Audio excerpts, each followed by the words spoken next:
everyone, and welcome back to another episode of Experts in Sustainability. This week, we are going over to the Ukraine. Anna, could you introduce yourself? Welcome.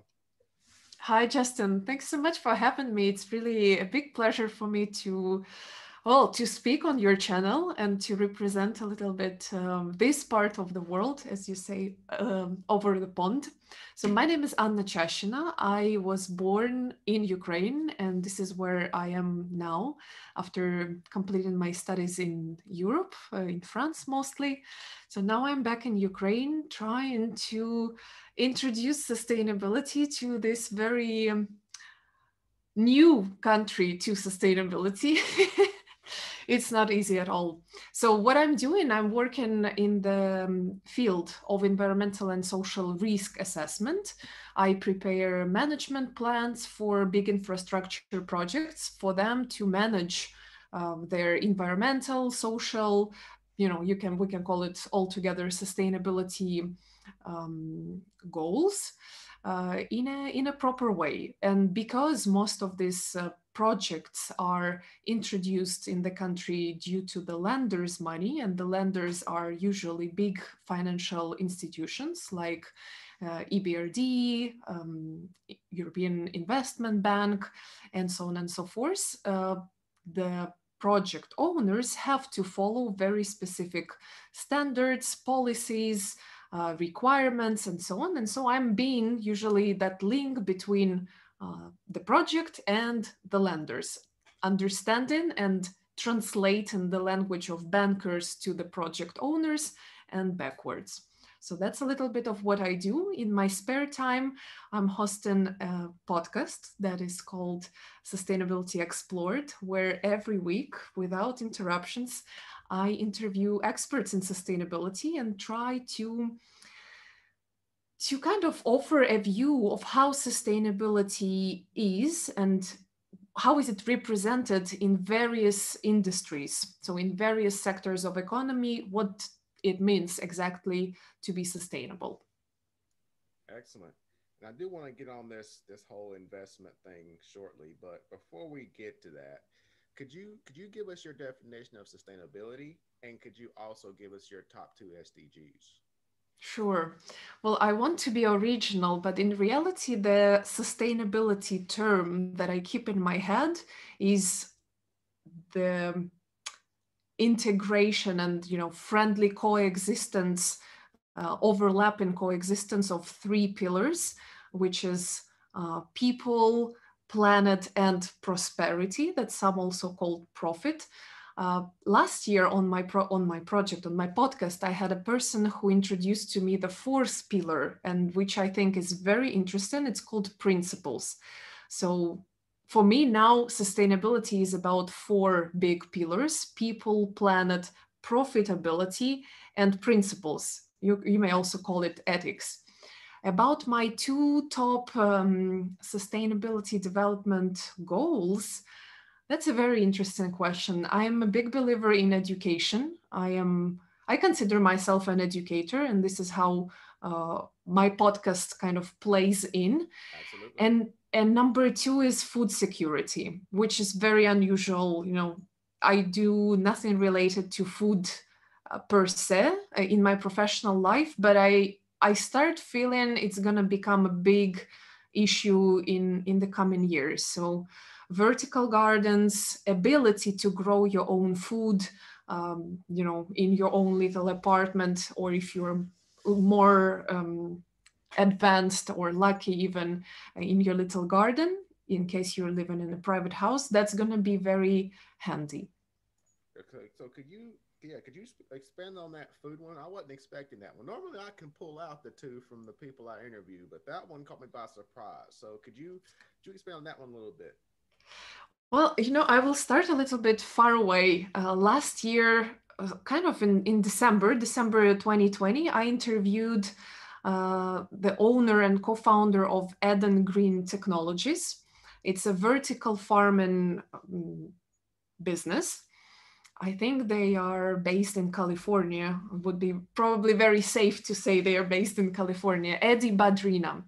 He introduced to me this whole new concept of hydroponics, the greenery that grows not needing the soil. So it only grows using the little bit of water on those vertical stands. So very little space. It takes very little kind of land space.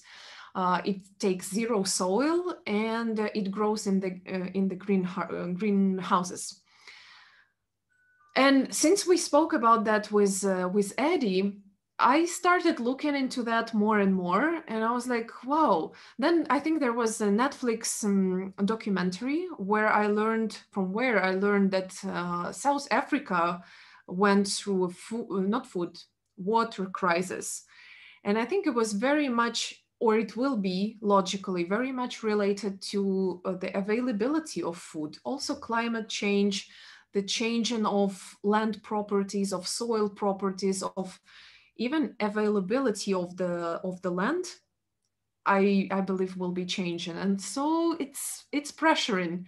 It speaks to me more than, for example, oceans issue, or even the whole water security, water issue, because food is so vital. Everything is vital, but you have Right. to, well, you We have we to we choose have to have something. food, right? Yeah. I So am afraid so, yeah. so so that fourth pillar, the fourth pillar of ethics, could you talk about that a little bit? Well, from what I know, from what I learned from Dr.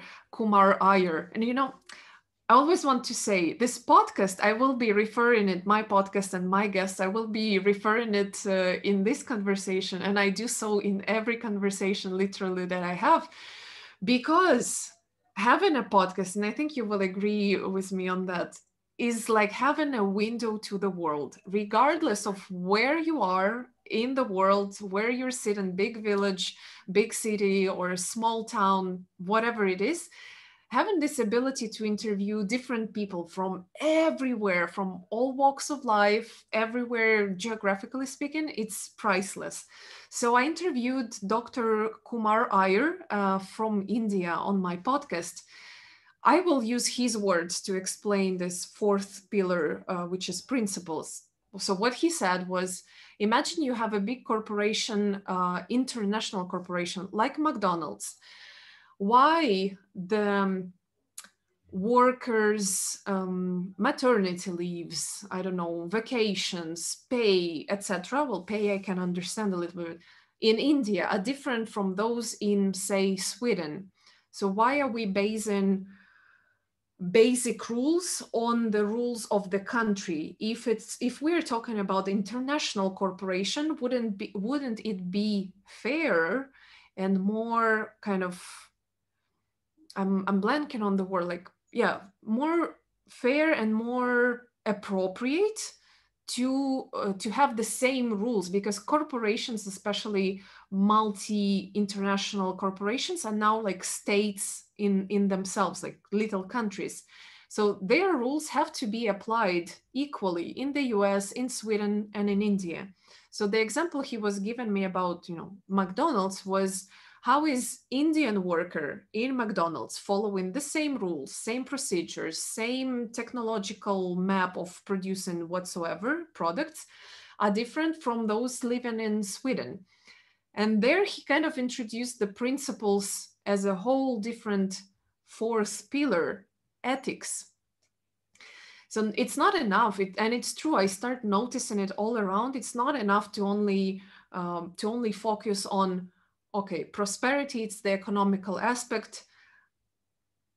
Every project is lucrative. Every project is commercial, unless we're talking about charities and like NGOs. That's something else. Every project wants to be economically viable. Every investor wants return on investment and profit. So that's kind of a basis.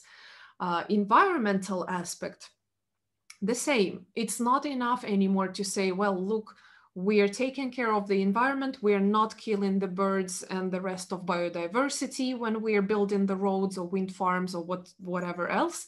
And the social aspect, I think principles kind of stick together with the social aspect, and yet it calls for more philosophical understanding of, why we're here. It's not okay to bully. It's not okay to have different rules for different people in different countries. It calls for something more, for something like a higher purpose. I don't know how to really put it into beautiful words, but Yeah. you get what I mean. Yeah, I get exactly what you mean, and I have these discussions often on the ethical principles of organizations and things like that. But it all boils down to doing what's right. It boils down to doing what's right and just being human, right? And Absolutely. we talk about this in graduate programs, but if you peel back the onion, that's all it amounts to. It's like, why do you make it so complicated? I want to give Just you take the money out of it, and boom, there you go. I want to give you a completely irrelated example, very fresh as of today. I was thinking, well, Corona did not, the whole COVID-19 thing, I never attended a good concert, even though it was in my bucket list. And then I realized the latest concert I attended was probably end or mid 2019. We had Enrique Iglesias here in Kiev. And it's not the first time, it was probably my last drop. But I finally noticed and I realized that the concerts I attend in the European Union, so say Germany, Czech Republic, Belgium, you name it, are very different in terms of energy and of what artists allow themselves than the concert I attend here. I would be very close if I say disrespect. So he was like 2.5 hours late, not using, not not singing with his own voice. Sometimes I heard there was a little bit of technological help, Okay. all of that. So this is what I mean, and this is that example of India versus Sweden or any other country. It's the same. It's a little bit lack of respect when the artist is coming here, like, oh, these people, they will eat anything, so I will give them not my 100%, but 50% will be good enough, for them. They will not tell the difference.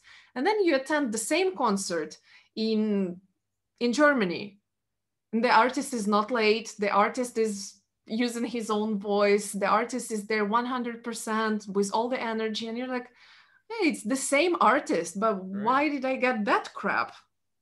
Yeah. Yeah. So a little bit of an artistic example, but it's about that. It's about respect. It's about being human in all the sense, Right. principles and ethics. Yeah. Yeah. I never thought of it that way. That was an interesting concept. And you get that within the industry all the time, where organizations treat their platinum clients, roll the carpet out, right? For my small and medium Hmm. companies, yeah, what do you want? Absolutely. Yeah, Yeah. answer your question. But the thing, I think that that leads us into this whole of how you actually got into sustainability and with the investors and things like that came in, Hmm. because we're just now talking about that in the US. Is that something that's been new within your region? Very much so, I would say. So I my way started, it was a bumpy road. I was working, always working since I can remember myself, since I reached legal age of working.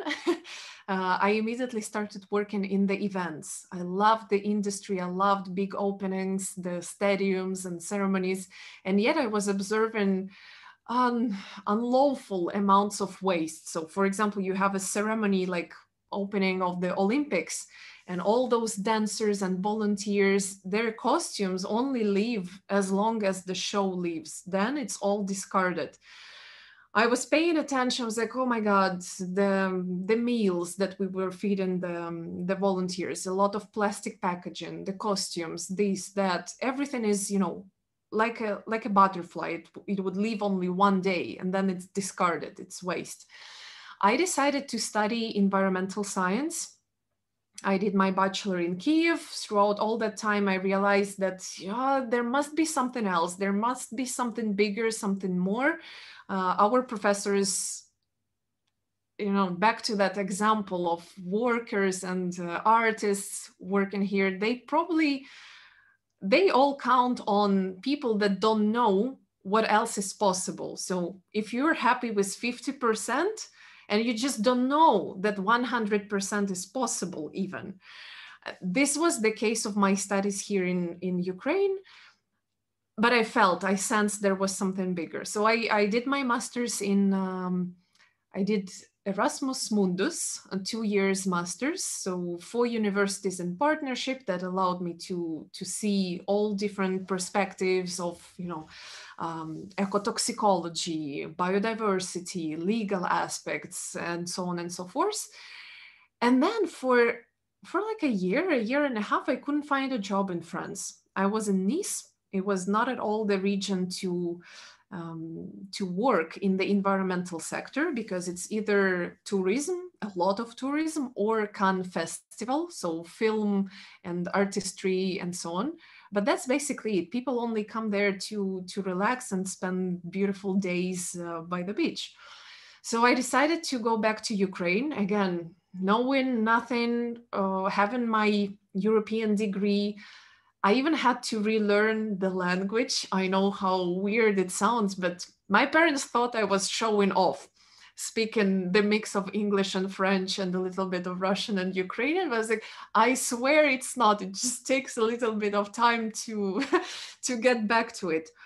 And then I think a lot of chance played its role. I just found a job. So one of the banks here, one of the Ukrainian state-owned banks, was looking for an environmentalist. I thought, how weird is that?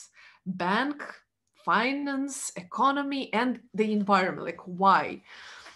I was very curious and I did not hide my excitement and curiosity. I showed up, they called me, I applied, they called me, and it turned out that, and here where the story gets very interesting, one of the 5 branches of the World Bank that is working in Ukraine, that is called International Finance Corporation, or IFC for short, chose that bank to make a green institution out of it. So the term of a green bank is a little bit more complicated than what I'm going to say, but for simplicity, it's a financial institution on the local level that gives loans to energy efficiency and alternative energy projects. In Ukraine, especially alternative energy kind of notion became very important right after Russian occupation of the eastern parts of Ukraine and Crimea. So the big governmental idea was like, we have to do everything that is in our hands not to depend on Russian gas. So we simply had to develop our own alternative energy projects.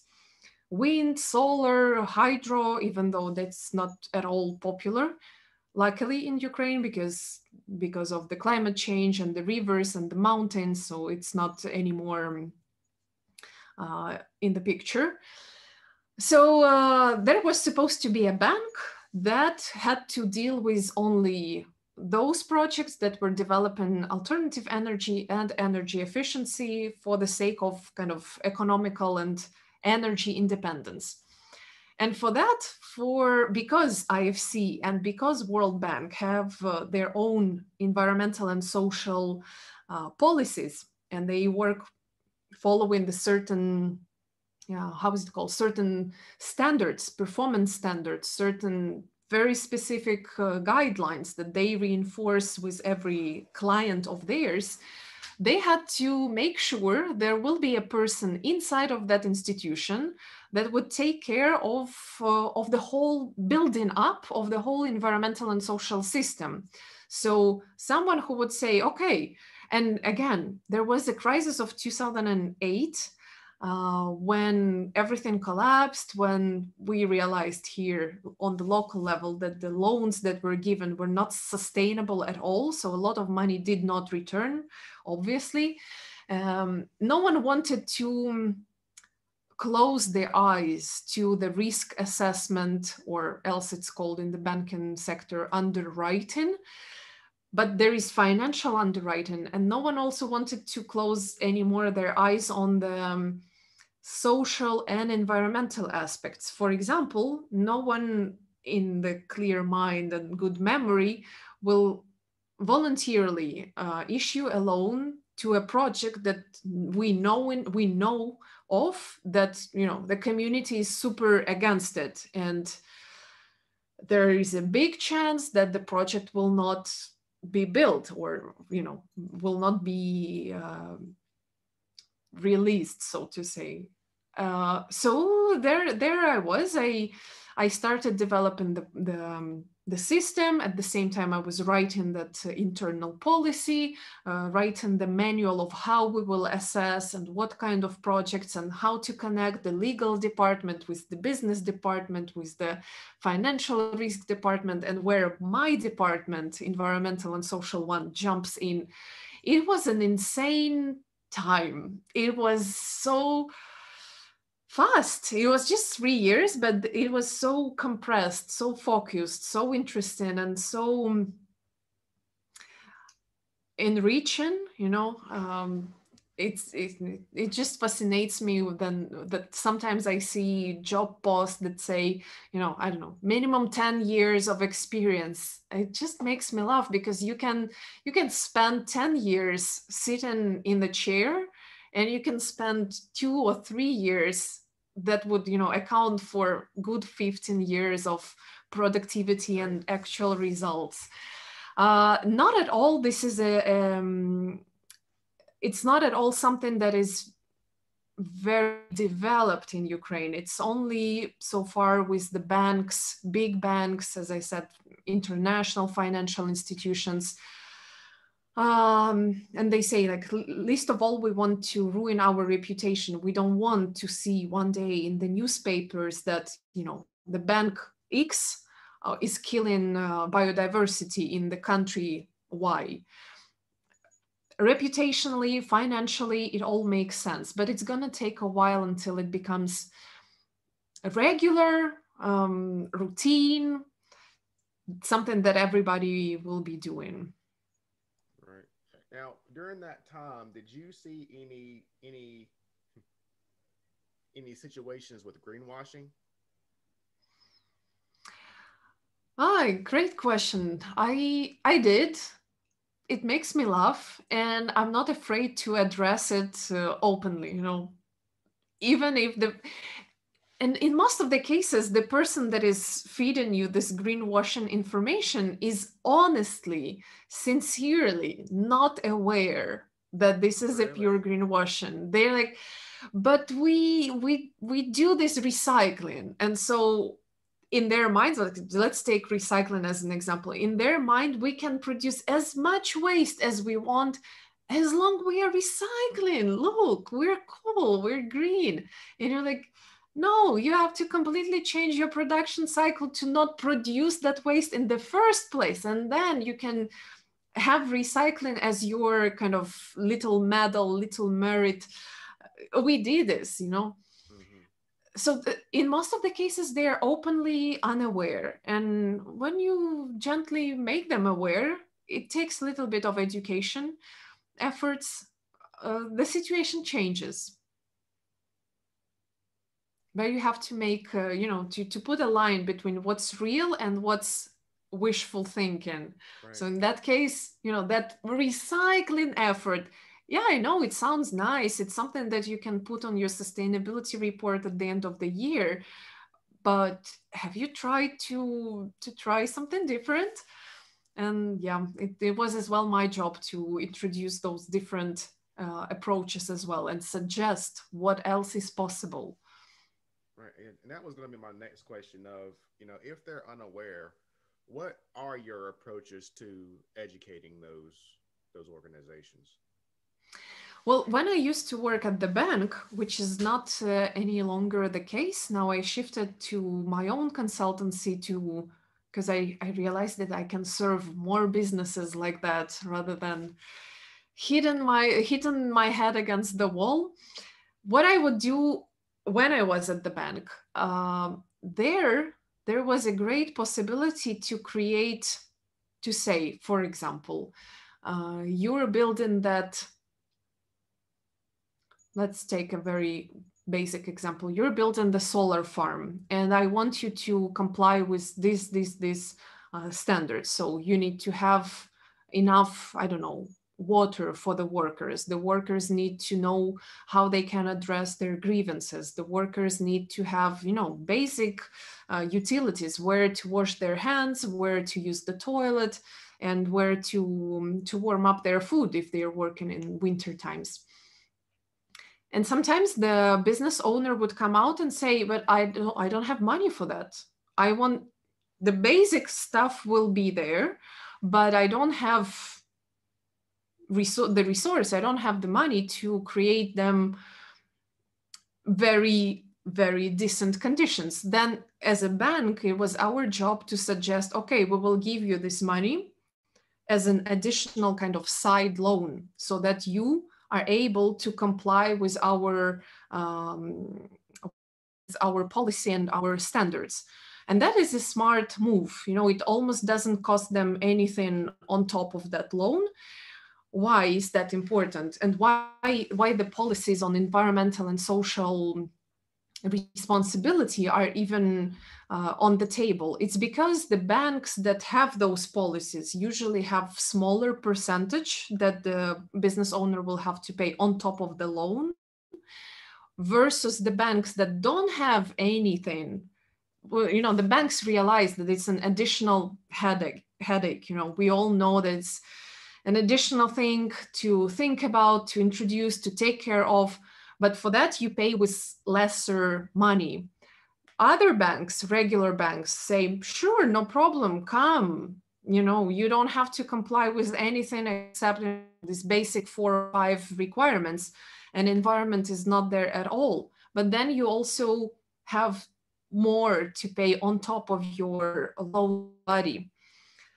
So they are torn between the two. Either you go and do things as they should be done and you save a little bit of money, or no one cares, but you will have to pay a bit more or a lot more. So this is why some of them choose to go after, okay, let's do it, let's take this loan, pay smaller amount of percentage on top of it, and take a side loan. Now that the side loan, that is again to be able to comply with those environmental and social aspects, policies, standards.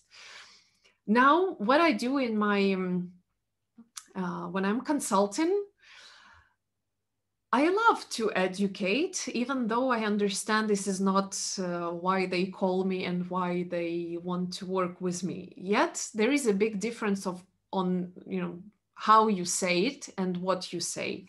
I had a coworker that every time she was, a lot older, a lot more experienced, and every time the client would ask her something, and I was there, she would make this face that instantly makes you embarrassed of even asking. But the reason of the question is because you don't know. But she would make this face like, really? You don't know? Oh my God, I cannot believe it. Well, this is not the way to explain afterwards your point. And you can be in any industry. If the dentist speaks to me like that, I'll be like, oh, is it really so hard? Yes, I acknowledge I didn't study anatomy, I didn't study dentistry, and this is why I'm here with you, paying you the money, so you explain to me and you help me understand. Some don't want to understand anything on top of their little, sphere of expertise, and that's fine too. But if you have the question addressed to you, be kind, be open, be polite, at least, communicate. That's all. Communicate respectively. So when these questions are addressed to me, I always remember that face, like, really? I cannot believe you don't know it. So I do the completely opposite. Oh my God, you want to learn more? I have the podcast episode. Oh, listen to that. Not to overwhelm them, but of course, I give like a little bit of information, very digestible terms. What else I found works really well is that when you educate, so I'm a consultant, I'm not part of the company, I'm by the side of the company. But when you help the in-house staff to understand some things, to experiment with those things and templates and I don't know the standards, and you speak with them, you go hand in hand with them, and then they're able to perform certain things alone by themselves. It works miracles on the business owners, and they're like, oh, thank you for taking care of that person, which also shows that I'm not, me as a consultant, as an external person that is paid separately, I'm not milking them in that, sense. I'm helping them to stand on their feet and to continue autonomously, independently. That I'm not making it look like, ha, you will need me always now. No. And this is when they really start seeing it, engaging, asking more for more information. And I simply love it. I love it.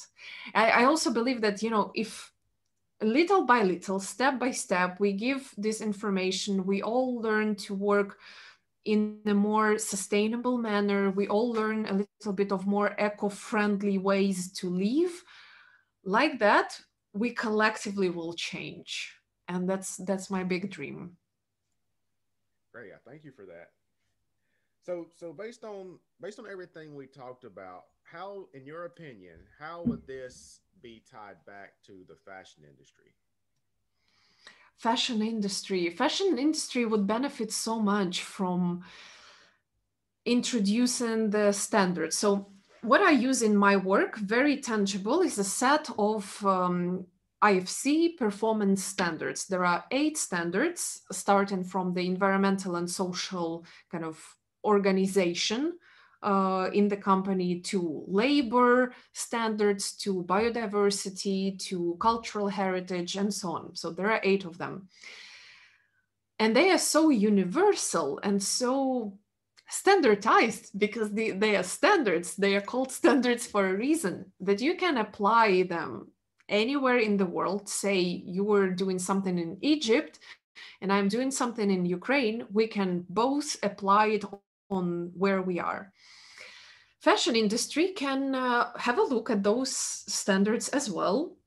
Have a look at the what is it called, International Labor Organization set of standards, and start introducing them.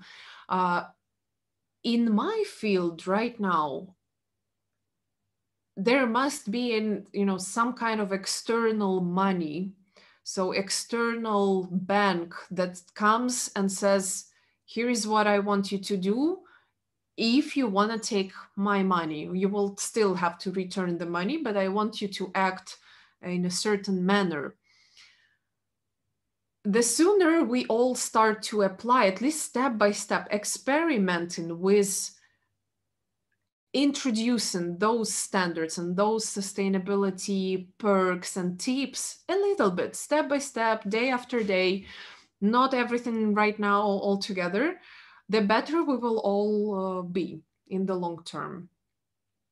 But fashion industry, I don't see a lot of differences with any other industry, And my podcast is the example of that, of how sustainability can manifest itself, how you can implement certain practices regardless of where you are. Sustainable finance, fashion, flowers, and then you name it.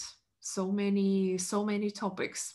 That was the answer I hoped that you were going to share, because all of this is transferable.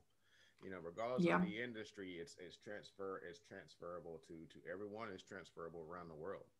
So Anna, thank you for taking the time out of your busy schedule and just share your knowledge with us. Where Thank where can you. where can everybody find you?